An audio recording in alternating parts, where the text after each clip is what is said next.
E aí pessoal, aqui quem fala é o Guto, sejam bem-vindos a mais um vídeo. Hoje eu voltei aqui para finalmente colocar em dia os capítulos de Jinx, né? Que no capítulo passado, como eu disse, eu não falei sobre ele para vocês, porque o capítulo 38 ele foi um capítulo muito curto, muito resumido. E o capítulo 39 foi sacanagem pura, então eu também acabariam sendo vídeos muito curtos. Eu decidi fazer um vídeo só pros dois, então agora que saiu, e que eu ainda acho que vai ser meio curto. Mas como tem muita gente me pedindo, vocês estão comentando em outros vídeos pedindo os capítulos 38 e 39 de Jinx várias vezes, eu já trouxe aqui. Então aproveitem o vídeo, claro, é o de sempre, né? Deixa o like no vídeo porque ajuda bastante o canal. Se você não por aqui, se inscreve, ativa as notificações, me segue nas outras redes sociais, eu sou @Gutanu em todas elas. E claro, comenta à vontade quantas vezes você quiser ao longo do vídeo pra gente poder trocar essa figurinha, discutir sobre o capítulo. Bom, como vocês lembram, no capítulo 37, no final, o Quindan ele acaba tomando um shake, teoricamente um shake proteico, que foi levado pro Jae-kyun, e quando eles estão saindo depois lá do quarto, ele acaba passando muito mal, né? Ele chega a cair no chão, perder as forças dele, e ele então é levado pro quarto pelo Batata e o outro colega deles, colocado na cama. Ele se sente melhor já nesse momento, mas os dois amigos estão muito preocupados. Eles tentam deduzir o que aconteceu, eles sabem que shakes proteicos podem elevar um pouco a temperatura do corpo, mas aquele não era um shake proteico, era um shake para hidratação do corpo dele, teoricamente, né? Eles ficam tentando deduzir o que foi, né? Por que ele tá tão mal de repente. Ficam muito preocupados com ele, querem levar ele à clínica, mas ele não quer ir.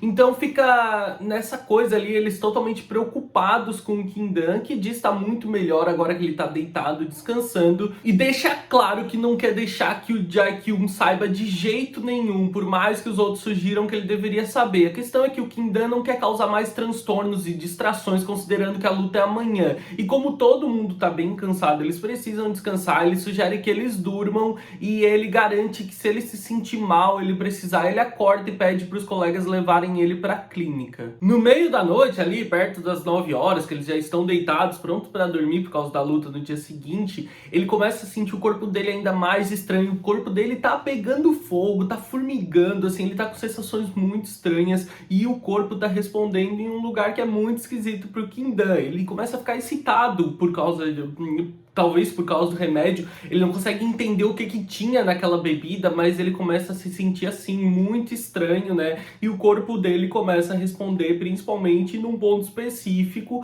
além de estar pegando fogo ao longo do corpo. E para lidar com isso, né, ele decide ir até o banheiro tentar se aliviar. É super constrangedor para ele mesmo estando sozinho, porque ele nunca faz aquele tipo de coisa, né? Se tornou um certo tabu até para ele, mas ele não tem o que fazer, ele vai tentar se aliviar para ver se melhora, porque não tá melhorando, não tá passando, e ele se alivia lá sozinho e volta pra cama. Um tempo se passa, ele continua do mesmo jeito, ele sente que tá muito mais sensível do que nunca, ele mal consegue tocar, e então ele pensa em ir no banheiro de novo, só que aí ele vê o Batata levantando pra ir no banheiro, e ele continua com aquela sensação, ele já não aguenta mais, ele não consegue pensar em outra coisa a não ser se aliviar e fazer sexo. Ele tenta se aliviar sozinho mais uma vez, só que dessa vez na cama mesmo, e aí em determinado momento ele começa até a se lembrar dos momentos com o Jae-kyun, né, de quando o Jae-kyun toca ele e ele usa aquilo como referência, e ele volta a se tocar e tenta fazer aquilo.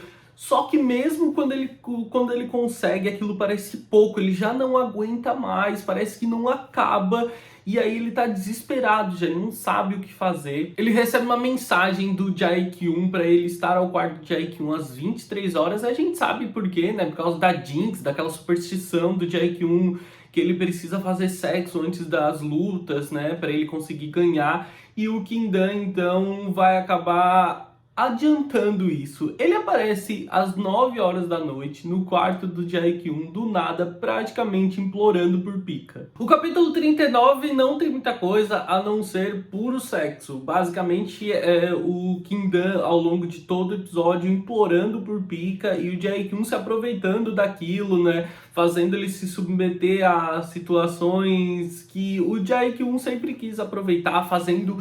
quanto mais o Quindan quer, mais o Jae-kyun Jae-kyun faz com que ele implore por aquilo, né? Então o Jae-kyun se aproveita muito daquilo e o Kim-dan, ele tá praticamente insaciável, ele pede sempre por mais, ele chega ao ápice do negócio várias vezes e o Jae-kyun, então a gente tem assim diálogos onde o Jae-kyun vai comentando aquilo, né? E várias vezes as expressões dele são de total surpresa por aquele absurdo. Ele não esperava aquilo de jeito nenhum. E o Kim-dan cada vez implorando por mais. Tem um quadro, inclusive, de squirt, né? Que é tipo assim... Squirt, na real, é uma parada que acontece com mulheres. Mulheres que conseguem... expelir fluidos durante o ato, durante o orgasmo, né? E aqui acontece com o Kim-dan, o Jae-kyun comenta isso, mas assim, não é uma... Eu não sei o que querem dizer com isso, talvez pela quantidade de fluidos e tal, porque no homem é uma coisa teoricamente normal. Mas tá, tanto faz, isso gera alguns comentários do Jae-kyun também, né, do tipo, nossa, fingiu de santinho todo esse tempo, então é uma pessoa assim...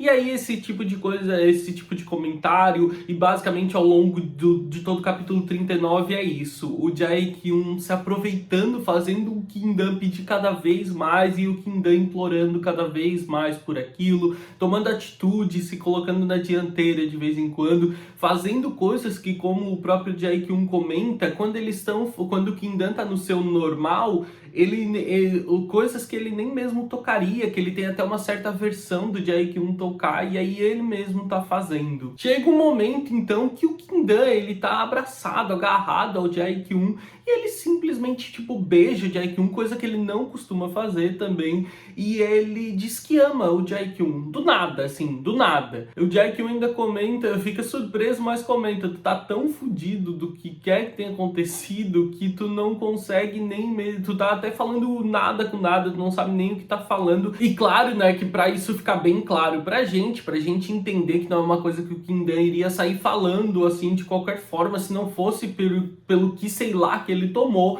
Ele ainda fala meio que depois, eu falei alguma coisa, o que que eu disse, que eu nem lembro e tal. E aí ele continua ali abraçando, beijando o Jae-kyun e querendo cada vez mais. Ele continua não saciado, ele precisa de mais. E aí o capítulo acaba aqui com essa ideia de que, né, eles devem ter continuado fazendo aquilo por um bom tempo ainda. Essa ideia de que agora o Kim-dan falou aquilo e talvez coloque o Jae-kyun pensar de alguma forma, né, de onde é que ele tirou aquelas palavras. Eu achei que foi uma saída meio preguiçosa da autora pro Kim-dan se declarar pro Jae-kyun ou pro Kim-dan se sentir dessa forma. Eu achei, na verdade, uma saída bem preguiçosa. Eu acho, na verdade, que toda essa proposta dele ter tomado alguma coisa nesse sentido dessa forma foi bem preguiçosa dela, assim. Tipo, parece que ela precisava adiantar logo o Kim-dan se sentir dessa maneira, tomar essas atitudes, falar alguma besteira, e aí ela usou esse recurso que cara, honestamente, achei muito ruim, como eu falei, bem preguiçosa. Deixei nos comentários o que vocês acharam desses capítulos, né? Como eu falei, comenta aí à vontade pra gente poder continuar conversando. Eu espero que vocês tenham gostado do vídeo. Eu vejo vocês no próximo vídeo. Um grande beijo. Tchau, tchau.